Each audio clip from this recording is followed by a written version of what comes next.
안녕하세요. 평화를 사랑하는 세계인으로 문선명 총재님 자서전입니다. 오늘은 99쪽에서 107쪽까지 훈독하겠습니다. 제목은 거역할 수 없는 명령입니다. 광복 직후 우리나라 실정은 말할 수 없이 혼란스러웠습니다. 돈이 있어도 쌀을 구하기 힘들었습니다. 마침 집안에 쌀이 떨어져 사놓은 쌀을 가지려 황해도 백천으로 가던 중이었습니다. 그런데 그 길에서 38선을 넘어가라, 북쪽에 있는 하나님의 사람들을 찾으라는 계시를 받았습니다. 그 즉시 38선을 넘어 평양으로 향했습니다. 첫 아들이 태어난 지 한 달밖에 되지 않은 때였습니다. 애타게 나를 기다릴 아내가 걱정되었지만 집에 들을 여유가 없었습니다. 하나님의 말씀은 엄한 것이니 받는 즉시 순종해야만 합니다. 창세기부터 묵시록까지 수십 편 밑줄을 그으며 읽고 깨알 같은 글씨로 새까맣게 메모해둔 너덜너덜해진 성경책 하나만 들고 나는 38선을 넘어갔습니다. 그때는 이미 공산당을 피해 북에서 남으로 넘어오는 피난민이 줄을 잇고 있었습니다. 특히 종교를 반대하는 공산당 때문에 많은 기독교인들이 종교의 자유를 찾아 남쪽으로 내려왔습니다. 공산당은 종교를 아편이라고 하면서 아무도 종교를 갖지 못하게 했습니다. 그런 곳으로 나는 하늘의 소명을 받고 간 것입니다. 목사라면 질색하는 공산당 세상을 향해 제 발로 들어갔습니다. 피난민이 늘어나자 북쪽의 경계가 삼엄해져 38선을 넘는 것조차 쉽지 않았습니다.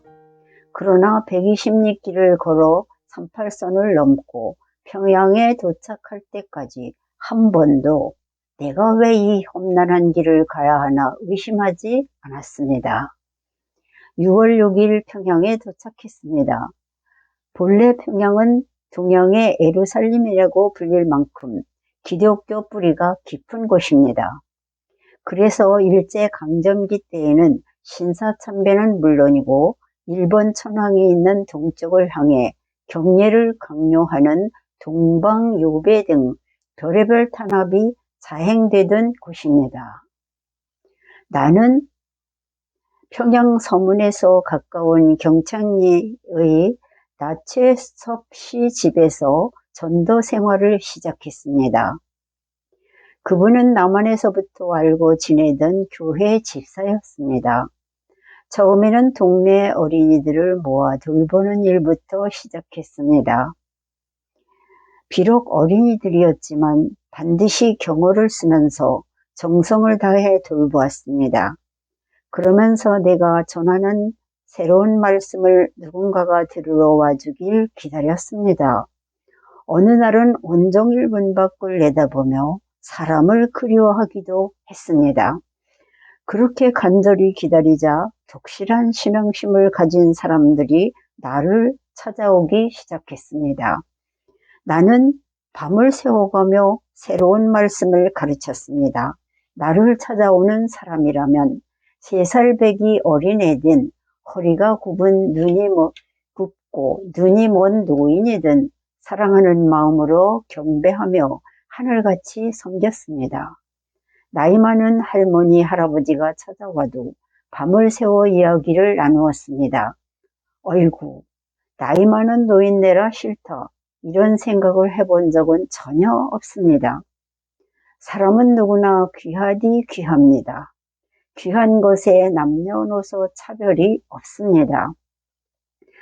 26살의 새파랗게 젊은 청년이 로마 서명 묵시록을 가르치는데 그 내용이 전에 들어보지 못하던 내용이라 그런지 뜻있는 사람들이 하나둘 모여들기 시작했습니다. 매일같이 와서 말도 없이 이야기만 듣고 가던 반듯한 청년인 김원필은 그렇게 내 첫 번째 식구가 되었습니다. 평양사범학교를 졸업하고 교편을 잡고 있던 그와 나는 둘이 번갈아 물을 길어다 밥을 지어 먹으며 사제의 정을 나누었습니다. 나는 한번 성경 강해를 시작하면 교회 식구들이 볼 일이 있다며 먼저 일어서지 않는 한 멈추지 않았습니다. 얼마나 열정을 다해 가르쳤는지 온몸에 땀이 줄줄 흘렀습니다. 사람들 몰래 밖에 나가 옷을 벗어서 짜면 옷에서 물이 뚝뚝 흘렀습니다. 여름에만 그런 게 아니라 엄동설한 추운 겨울에도 그랬습니다. 그렇게 열을 내어 가르쳤습니다. 예배를 드릴 때는 모두 깨끗한 흰옷을 입었습니다. 찬송가를 수십 번 되풀이해 부르며 열정적인 예배를 드렸습니다. 어찌나 감동에 젖어 울부짖는지 우리 교회를 가리켜 우는 교회라고 늘 했습니다. 예배가 끝나면 각자 받은 은혜를 간증했습니다. 간증을 하는 동안 모두들 은혜에 취해 몸이 하늘로 떠오르는 체험을 했습니다. 우리 교회는 입신하는 사람, 예언하는 사람, 방언하는 사람, 또 방언을 통역하는 사람과 같이 영통한 이들이 많이 나타났습니다. 때로 우리 교회에 합당치 않은 사람이 와 있으면 영통한 사람이 눈을 감은 채 그에게로 가서 어깨를 탁 쳤습니다. 그러면 어깨를 맞은 사람이 갑자기 눈물 콧물을 흘리며 회개 기도를 올렸습니다. 그럴 때면 뜨거운 성령의 불길이 휙 하고 지나다니는 것이었습니다. 성령의 불의 역사가 일어나면 오랫동안 속을 썩이고 있던 병들이 씻은 듯이 나았습니다.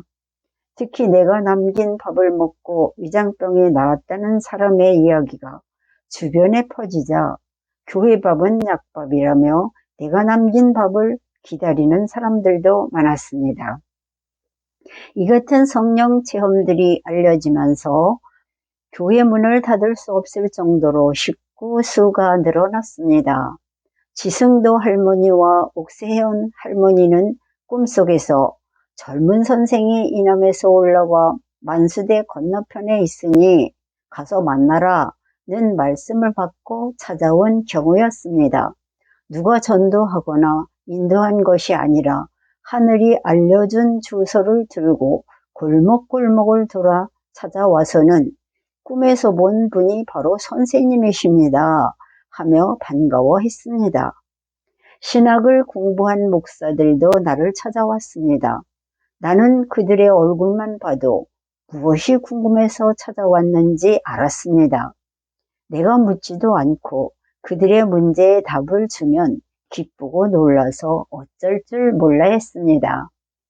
내 스스로 깨닫고 체험한 이야기를 통해 하나님의 말씀을 가르친 탓인지 지금까지 이해가 안 돼 꽉 막혀 있던 부분이 시원하게 해결되었다며 많은 사람들이 좋아했습니다. 큰 교회에 다니던 사람들 중에는 내 설교를 듣고 아예 다니던 교회를 그만두고 우리 교회로 오는 이들도 있었습니다. 평양에서 제일 유명하던 장대제 교회에서 핵심 일꾼이라고 불리던 15명이 한꺼번에 나를 찾아오는 바람에 교회 장로들이 크게 항의한 적도 있었습니다. 김인주 아주머니의 시아버지는 평양에서 이름난 장로였습니다. 아주머니의 집이 바로 시아버지가 다니던 교회 담장 옆이었는데 그 교회로 가지 않고 시댁 식구들 몰래 장독대로 올라가 담을 넘어 우리 교회로 왔습니다. 아주머니는 태중에 딸을 가진 몸으로 2억 길이나 되는 담장을 무서운 줄도 모르고 뛰어넘었습니다. 이 일로 아주머니는 장로인 시아버지한테 모진 박해를 받았습니다. 나도 그것을 알고 있었습니다. 내 마음이 몹시 아픈 날이면 우리 식구를 아주머니 집으로 보냈습니다. 그런 날은 영락없이 아주머니가 시아버지한테 매를 맞고 있었습니다. 어찌나 모질게 때리는지 아주머니는 피눈물을 흘렸습니다. 그런데 우리 식구들이 대문 앞에 서 있으면 조금도 아프지 않다며 선생님은 제가 매를 맞는 걸 어찌 아셨어요? 우리야 식구만 나타나면 나는 안 아픈데 때리는 시아버지는 힘이 들어 어쩔 줄 모르시니 어쩐 일인가요? 하고 묻곤 했습니다. 매를 때리고 기둥에 묶고 놓아놓도 며느리가 계속 우리 교회에 나오자 김인주 아주머니의 가족들이 교회로 찾아와 다짜고짜 나를 때리기도 했습니다. 옷이 찢기고 얼굴이 심하게 부어올랐지만 나는 단 한 번도 맞서지 않았습니다. 내가 맞서면 아주머니가 더욱 곤란해지리라는 것을 잘 알고 있었기 때문입니다. 큰 교회에 다니던 사람들이 자꾸만 빠져나오자 기성교회 목사들이 나를 시기해서 경찰에 고발했습니다. 그러자 가뜩이나 종교를 눈에 가시로 여겨 없애려고 하던 공산당국은 옳았구나 하고 나를 잡아들였습니다. 1946년 8월 11일 나는 남한에서 올라온 스파이란 죄를 뒤집어 쓰고 평양 대동보안소로 끌려갔습니다. 이승만이 이북 정권에 욕심을 내고 북한에 밀파한 첩자라고 올감했습니다. 소련 조사관까지 나서서 나를 심판했지만 죄가 없는 걸 어쩌겠습니까? 결국 석 달 만에 무죄로 석방되었습니다만 몸은 만신창이가 되었습니다. 고문으로 피를 너무 많이 흘려 목숨이 위태로운 상태였지만 교회 식구들이 거둬주었습니다. 아무런 대가 없이 내게 생명을 준 것입니다. 그래서 나는 다시 힘을 내어 교회 일을 시작했습니다. 1년이 넘으니 교세가 부쩍 커졌습니다. 기성교회는 그런 우리를 가만히 놔두지 않았습니다. 기성교회에 다니던 신도들이 점점 더 많이 우리 교회로 몰려오자 나를 반대하는 기성교회 목사 80여 명이 경찰서에 투서를 넣었습니다. 1948년 2월 22일 나는 이승만의 스파이자 사회질서를 문란하게 했다는 혐의로 또다시 공산당에게 잡혀갔습니다. 쇠고랑을 차고 끌려간 지 사흘 만에 머리를 깎이고 감옥에 갇혔습니다. 교회를 꾸리는 동안 길렀던 머리카락이 툭 하고 바닥으로 떨어지던 것이며 내 머리를 깎던 이 아무개의 모습까지 아직도 생생하게 기억하고 있습니다. 감옥에 있는 동안 죄를 자백하려며 무수히 때렸습니다. 그렇지만 피를 토하고 쓰러져 숨이 끊어질 것 같은 순간에도 정신줄을 놓지 않고 버텼습니다. 고통이 너무 커서 허리가 퍽 하고 꺾이면 아버지 나 좀 구해주시오 하는 기도가 절로 나왔습니다. 그렇지만 다시 정신을 차리면서 아버지 걱정 마이소. 문선명이 아직 안 죽었습니다. 이렇게 형편없이 죽지 않습니다. 하고 배짱을 내밀었습니다. 그렇습니다. 나는 아직 죽을 때가 아니었습니다. 내 앞에는 완수해야 할 일들이 산처럼 쌓여 있었고 내게는 그 일을 감당해야 할 사명이 있었습니다. 고문 따위에 굴복해 동정을 구할 정도로 나약한 내가 아니었습니다. 고문을 당해 쓰러질 때마다 내가 맞는 매는 민족을 위해 맞는 거다. 내가 흘리는 눈물은 민족의 아픔을 대신해 우는 거다. 나는 하는 생각으로 버텼습니다. 고통이 너무 심해 정신을 잃을 지경이 되면 영락없이 하나님의 음성이 들렸습니다. 숨이 끊어질락 말락하는 순간에 하나님이 나타나십니다. 지금도 내 몸에는 그때 생긴 흉터가 여러 군데 남아 있습니다.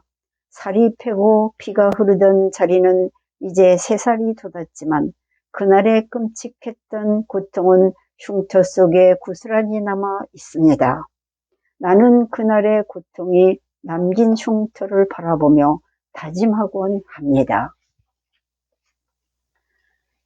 이 상처를 가진 너는 반드시 승리해야 돼. 구금된 지 만 40일 만인 4월 3일에 공판이 예정되어 있었지만 나흘이 연기되어 4월 7일에 공판이 열렸습니다.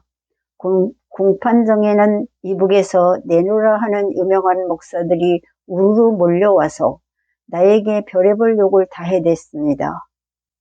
종교는 아편이라며 공산당도 나를 비웃었습니다.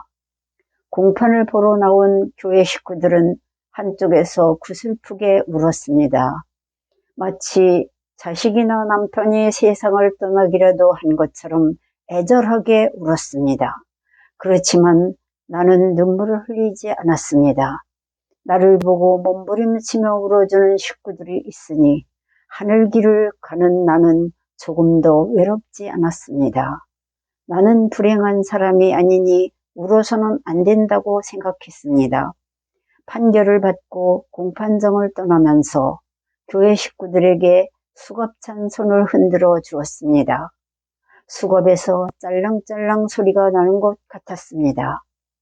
그날 바로 평양 형무소에 수감되었습니다. 감옥살이는 조금도 두려울 것이 없었습니다. 한두 번 해보는 것이 아니었으니까요. 게다가 난 감방장하고 친해지는데 선수입니다. 몇 마디만 이야기를 나누면 어떤 감방장이라도 금세 친구가 됩니다. 나는 누구와도 친구가 될 수 있습니다. 사랑하는 마음이 있으면 누구와도 마음을 터놓게 됩니다. 며칠이 지나자 제일 구석진 곳에 앉아있는 나를 감방장이 윗자리로 끌어올렸습니다. 변기통 옆에 비좁은 구석이 내가 제일 좋아하는 자리인데 자꾸 더 높은 자리에 앉으라고 했습니다. 아무리 싫다고 해도 막무가내였습니다. 감방장하고 친해진 다음에는 방한 사람들을 하나하나 살핍니다. 사람의 얼굴은 그 사람의 모든 것을 말해줍니다.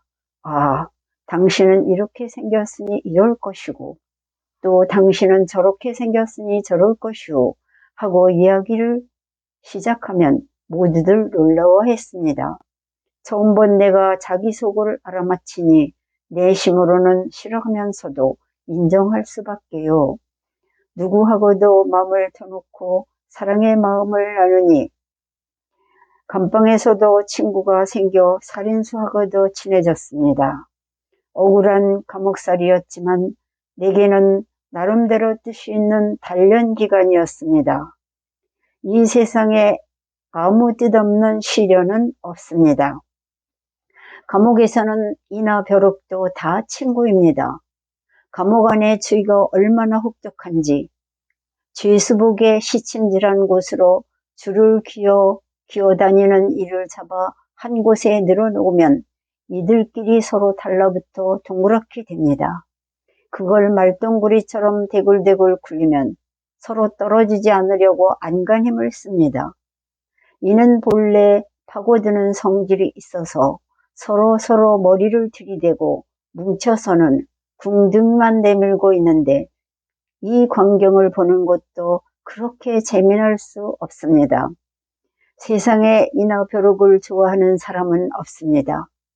그렇지만 감옥에 있다 보면 이나 벼룩도 소중한 이야기 상대가 됩니다. 빈대나 벼룩을 보는 순간 문득 깨닫게 되는 묵시가 있는데 그걸 놓쳐서는 안 됩니다. 하나님이 언제 무엇을 통해 말씀하실지 모릅니다.